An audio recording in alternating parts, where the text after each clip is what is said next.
சுந்தரியைப் போல அடுத்த தலைமுறை தலைநிமிர்ந்து நிற்பதை பார்க்கின்ற பொழுது எங்கள் ஆசிரியர் பெருமகத்தில் தோன்றுமே ஒரு மகிழ்ச்சி. அதில் இருக்கிறது அவர்களுக்கான புத்துணர்ச்சி என்பதை சொல்லி அயனாத்தர் என ஒரு இக்கட்டான சூழலையும் அந்த கட்டை உடைத்து எழும்பி இருக்கக்கூடிய 1993 வருடத்தில் நம் பள்ளி மாணவர் திருமதி ஜி சுந்தரி அவர்களை உங்கள் பலத்த கரவலியோடு மகிழ்வான சிந்தனையோடு மகளிர் தின சிறப்பு செய்தியை ஒலிக்க அழைக்கிறேன். Thank you, sir.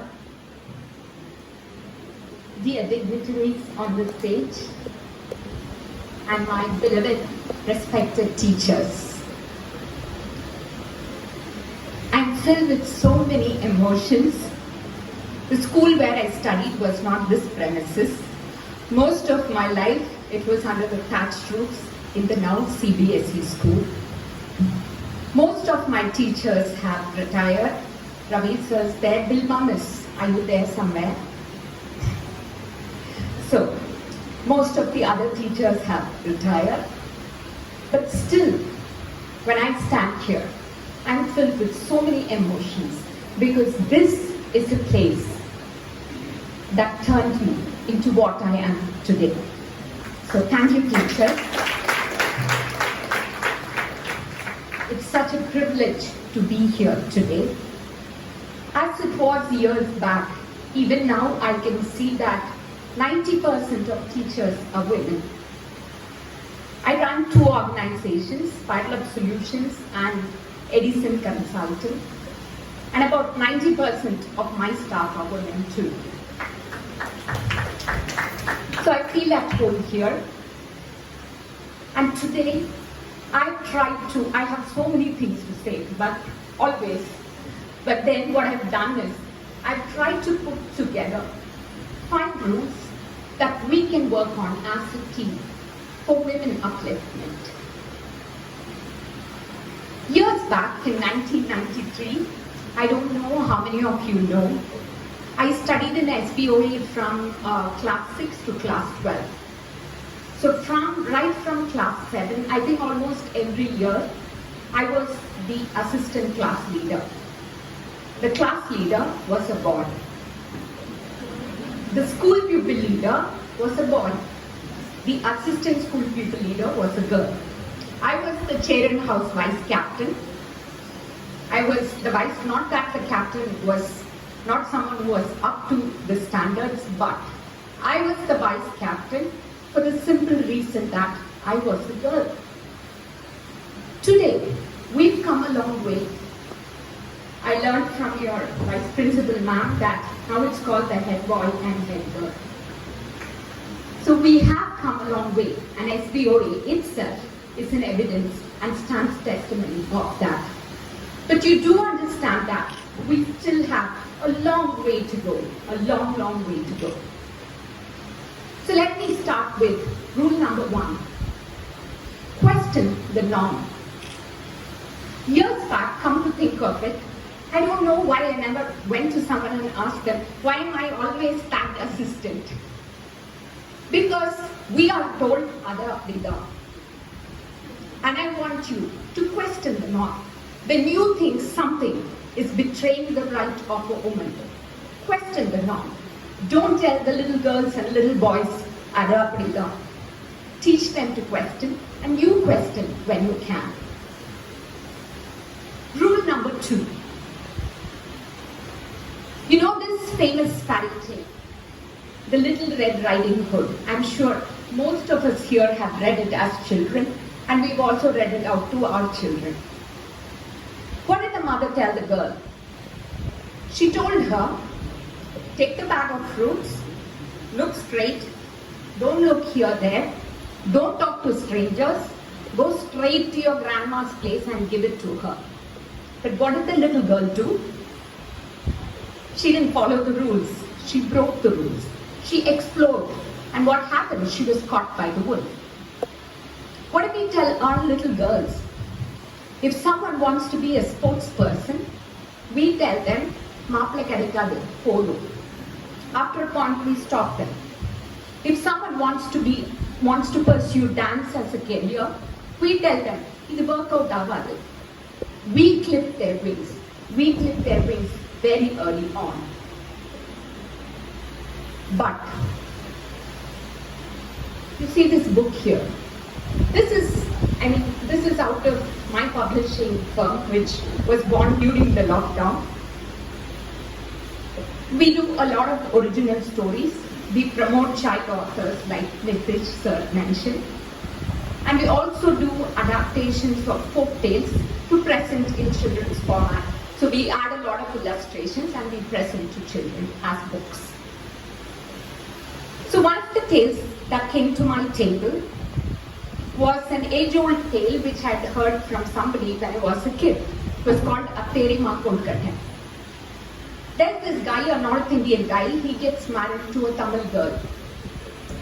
And he goes to his mother-in-law's place for Vinayak Chaturthi. She makes Modaka Kolkata. This guy loves it. So he says, can you please tell that this was the time of no cell phones, no video calls, okay?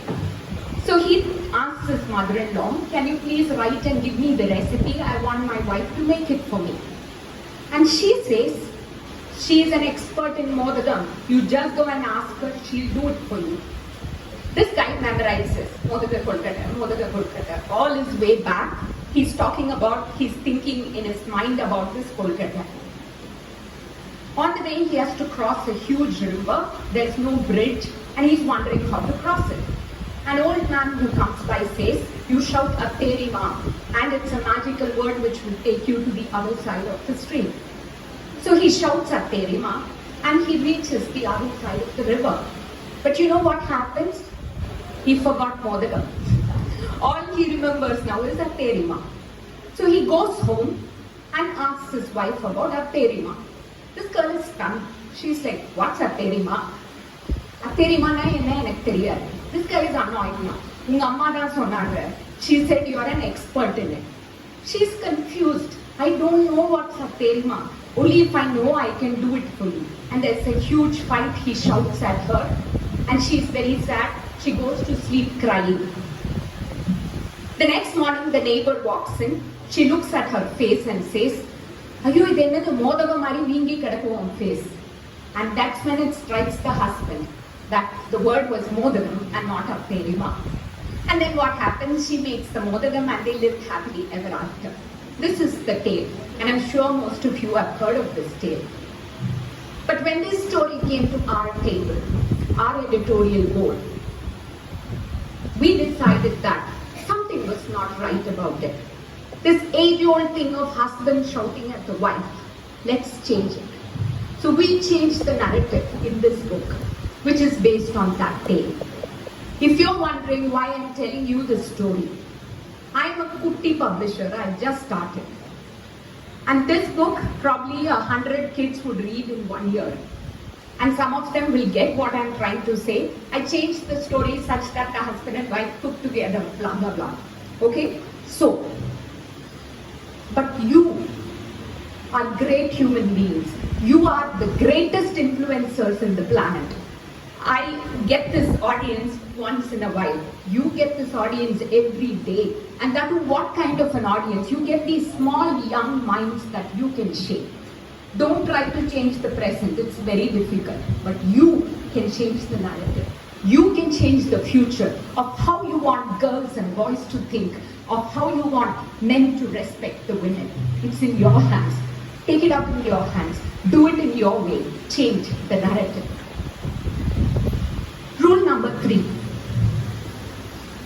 ஏங்க அந்த tube light எரியல கொஞ்சம் பாருங்க. All he will do is he'll just rotate and it will be fine. ஏங்க இந்த bike start ஆகல என்னன்னு பாருங்க. He'll just do this, the bike will start. Best is computer. ஏங்க இந்த சிஸ்டம் ஹேங் ஆகி நிக்குது என்னன்னு பாருங்க. The single medicine for all computers is restart. It doesn't matter who does it. He will do it, it will restart. But even without putting 1% effort into doing it ourselves, we call the men folk to help us out. This has to change. You go to the flight, you want to put your hand baggage on top. You either bring a baggage that you can lift, or you don't bring baggage. But you know what we do? We take one heavy bag and then we look around. Can somebody do this for me? It is the same woman who carries a 5 kg child like this and goes all around to feed one mouthful of food for 1 hour. So the point is, the problem is not in physical ability to lift that weight. The barrier is in the mind. We think that we cannot do it, and that is where the problem starts. If only we can break that mental barrier, we could go to many, many places, and we could break this gender problem that exists between the man and the woman. Rule number 4. When you are an empowered woman, do everything you can to empower other women. Be an inspiring person. When your daughter is struggling to manage career and family, help them, support them. When your daughters-in-law are struggling with a baby and they are trying to quit the job, be with them, support them to carry on. Life is a struggle, but it's left to them how they carry on and win in that struggle. Be there for them, encourage them. Rule number 5. This brings me to a small story from my mom's life. She's a doctor. Both my parents are doctors. My mom used to be with the government. She was working with Philpott Medical College in the hospital. But I was in class 10 when she was transferred to Tirunelveli. She was promoted and transferred. So she decided to support my dream. We didn't have a support system, we didn't have grandparents. So she decided to take retirement and take a job, in some other private institution so that she could, support the family and she could be with us. So she quit and she joined a corporate in Chennai. 1 week after, it was a good pay package, everything was settled, we were happy she landed a job so quickly. 1 week into the job, she's a pathologist, and if you do not know what a pathologist does, they are the people who decide what the disease is. You do scans, you do this, you do that. Finally, it's the biopsy which says whether it is cancer or it is tuberculosis or whatever it is. So it's a very stressful job, and it is something which you have to do with conscience. So a surgery had been done and the specimen arrived to her. But she found that it was not a malignant tumor. The surgery should not have been performed. It was not malignant in the sense it was not cancer. It was benign. So she gave the report that this was not a cancer. She got a call from the senior doctor saying, don't give a report like that. You're supposed to change it. And then she got a call from many higher ups from the institution who told her, you don't know the way corporates work. You're supposed to change it. Why I'm telling you this story is because all the while we get told, you do not know anything about finances. You do not know how to run the show. You don't know how to run a biz. You are emotional. You are this, you are that. All the while, similarly, she was told, you know nothing about corporates, change your report. My mother thought for a while, and knowing my mom, I know a while is about 5 minutes. She's not someone who thinks for too long. She thought we were a middle class family. Salary is so important to us. There is a plan till the last penny of the salary, She thought of the future of the children, her future, everything. But she said, no, I will not change the report.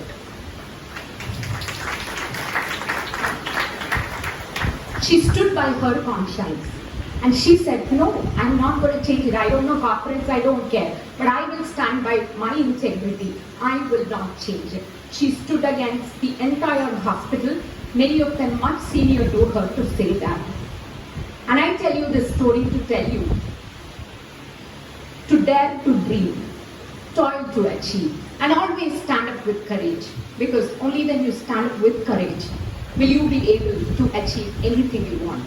Forget the naysayers. She didn't get punished, she didn't get fired, thankfully. She went on to win the Best Doctor Award in 2018. And I guess the story goes some ways. I mean, like in movies, they hit a compromise, something like that. It doesn't matter. The point is, my mom lives happily, and I stand here with my head held high, thanks to that one decision by her. There is this movie called In the Pursuit of Happiness.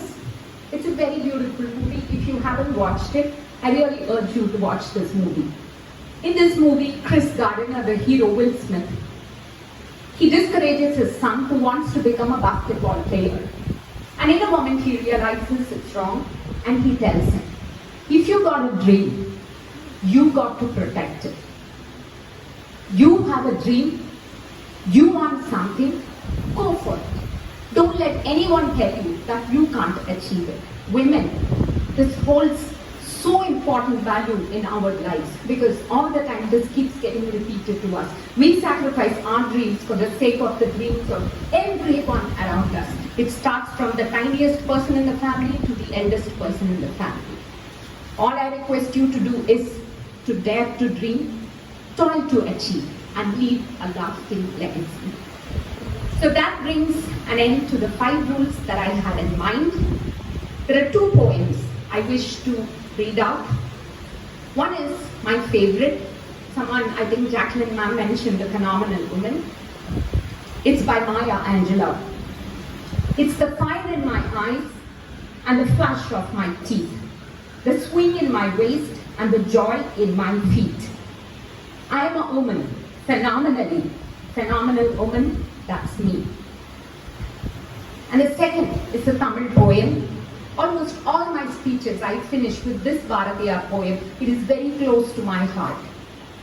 தேடிச் சோர நிதந்தின்று பல சின்னஞ்சிறு கதைகள் பேசி மனம் வாடி துன்பமிக உழன்று பிறர் வாழ பல செயல்கள் செய்து நரை ஊடி கிழப்பருவம் எய்தி கொடுகூற்று கிரையன பின் மாயும் பல வேடிக்கை மனிதரை போல் நான் வீழ்வேன் என்று நினைத்தாயா. When you feel down, any morning when something is disturbing you, read this poem and you'll feel so energized to take on the world as you proceed. I'm 44. I'm sure many of the teachers here are probably older than me. But what I put forth today is what tenets or thoughts that I wanted to share with women, you the great influencers. Even if not, create the change or create an impact. I at least wanted to start that thought process. I wanted to provoke that change, that new thought process. And it's my sincere hope that all the women teachers here and the men folk, I hope you will take this message to your women at home. It is my sincere hope that you will dream and you will go get it. Thank you. A special thanks to Sir for the wonderful introduction, Pullarichirichu Sir, and to the art master, Sir. He just didn't give me a painting. He gave my life as a painting. The amount of effort and emotion.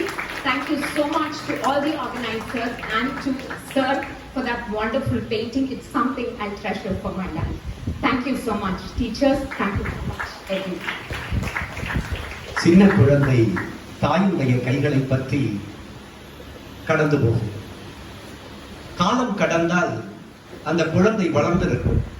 அந்த குழந்தையினுடைய கைகளை பற்றி கொண்டு அந்த தாய் கடந்து போவாள். அதுபோல திருமதி ஜி சுந்தரி அவர்களுடைய கருத்துக்களை பற்றி கொண்டு நாங்கள் வீழ மாட்டோம் என பாரதியின் வலியுறுத்தி நாங்கள் கடந்து போகிறோம் என்பதை சொல்லி நம்மிடையே வருகை தந்திருக்கக்கூடிய SBOA